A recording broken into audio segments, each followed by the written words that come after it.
It's Tia's birthday, and she's looking forward to beating all of her friends with the new card her dad gave her. Beat the other guys by choosing the right cards and earn more cards until you're the best of them all. And don't go into the woods. The Day is a short flash game from 2010, ostensibly one big puzzle where you have to traverse a small map finding kids to play a card game with. The rules are very simple, whoever has the biggest number wins. But there's something else. Your dad is the first person you talk to in the game. He gives you a birthday present, a playing card he had when he was a kid, depicting a soldier in a war-torn background, and revealing that this is apparently a game played by all of the kids at your camp. And before you head off to play, we're told of one more thing. Remember, don't go into the trees or the guards will kill you. That's how your Uncle Jack died. Happy birthday, Tia. Make sure you don't go into the woods. This, of course, provides us with two parallel objectives. 1, beat everyone else at this card game, and 2, find out what's so dangerous about the woods. Heading south, another adult warns us that if you get near the fence, the guards will kill you, which seems to be somewhat ironic, because we can't actually see a fence. The entire camp is surrounded by a thick, impassable layer of trees, the woods our father was talking about, and apparently he doesn't need to worry, because we can't enter them, even if we want to. We may also notice another thing. We're being watched, constantly. There are tall camera poles all over the camp, which follow your every move incessantly. Let's go back to the card game for a while then. Our measly one soldier loses against a kid's group of 3 and another kid's sniper, as that card has a special rule that makes it win any tie. Luckily, as it's our birthday, we don't lose any cards and are free to try again and again. Near the bottom of the map, we finally find someone our own size, a kid whose only card is a civilian, with a strength of only 1, depicting a man surrounded by buildings unlike anything in our camp, and with some sort of rocket heading straight towards him. With our newfound power of 3, we can claim the sniper, go north and beat the kid with the tank, and with a total strength of 7, finally defeat the 3 soldiers. At the end of our short puzzle, we return to our friend who first told us the rules of this game. She says she has a very powerful card and oh. Yeah, she has a missile silo, with a rocket that looks like the one from the civilian card, and it has a strength of 15, over double what we can muster. We have to look around the camp a bit more then. To the east we meet Old Man Bilk, and while he doesn't have any cards, he does have something to say. We didn't always live here, you know. The trouble started when I was young. I remember travelling, but now we don't leave the camp. Ever. Your father was only a baby when we first came to the camp. Now he's all grown. Apparently, we aren't the only ones unable to pass through the woods. To the northwest, we find a doctor who asks us if the cough cleared up. I hope you have a happy birthday. Don't play too hard. We ran out of antibiotics months ago. I need to look through the books my father gave me to see if I can find a way to make more medicine. Resource scarcity seems to be a theme here, as Mrs. Jessup, who warned us not to approach the so far unseen fence, also tells us, don't step on the plants. If you kill a plant, you get less food. Finally, we find a kid near the top of the map. He only has something cryptic to say. Don't use a tank. We've fought what you expect as a soldier so far. Snipers, tanks, missile silos, and... what on earth is that? The laser drone is unlike anything we've seen so far, unlike any conventional weapon of war from both our world and Tia's.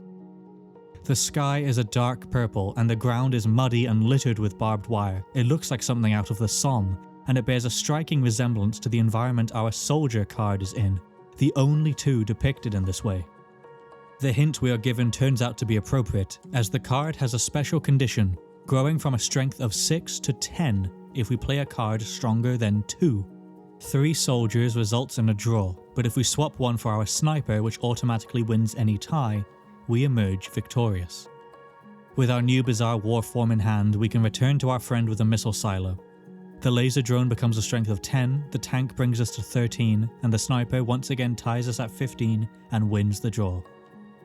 We return to our father, who congratulates us on our victory and tells us our mother is baking a cake, and the game fades out.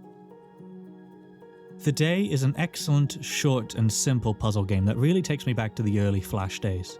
What looks like a dressed up top trumps, or ironically a game of war, is surrounded by a story of scarcity and fear. You're constantly being watched by these guards, told not to go near them, not to approach the woods, not to touch the fence, and you're hemmed in on all four sides by the trees and... yeah. You know I've been lying to you.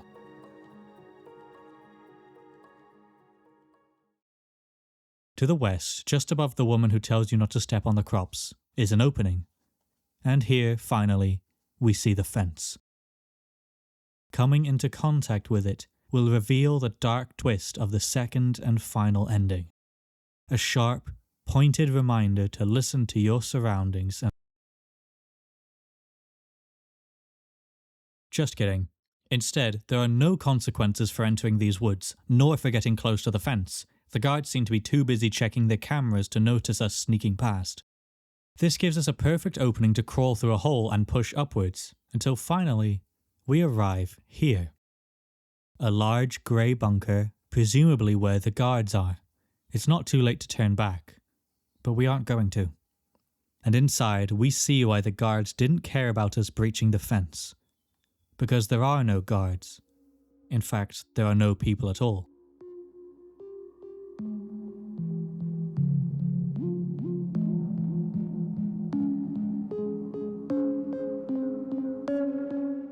We make our way to the top and encounter several objects we don't recognize, that we can only describe as a thing, and words glowing behind glass. On the first monitor, we see that those cameras we saw are automatic, following whoever walks past. The guards weren't watching us. No one was. To make up for this, let's place 24 cameras on the screen for the next 22 seconds. The second and third monitors tell us why we're alone. Attention all facilities. Order Omega issued and completed. You are hereby released from duty. Godspeed. Received the final pull-out order, abandoning the internees. They can watch themselves. May God have mercy on us all. All facilities? Are there other camps out there, or is this an order to every military installation? And what's worse? More people out there caught in a trap with dwindling resources, or the army seeming to abandon everywhere? What were they running from? Finally, we come to the last computer, and a familiar-looking corpse. Apparently, he's wearing the clothes Uncle Jack used to wear in old photos. We were told he was killed by the guards after going into the trees, but that may not be quite right. As the final monitor tells us, unauthorized login detected. Dispensing lethal countermeasures. I think Tia's father was half right. The guards didn't kill Uncle Jack, but he did die because he went into the trees. I wonder if they know that. The adults are obviously more aware of the perilous situation in the camp than the children, but if they truly know that no one is watching, why don't they leave? Is Uncle Jack a boogeyman designed to keep the kids out of the forest? Or does no one know what really happened? We don't get an answer to 95% of that paragraph, and that monitor is the last piece of text we receive in this short game. But there is one final thing we can do.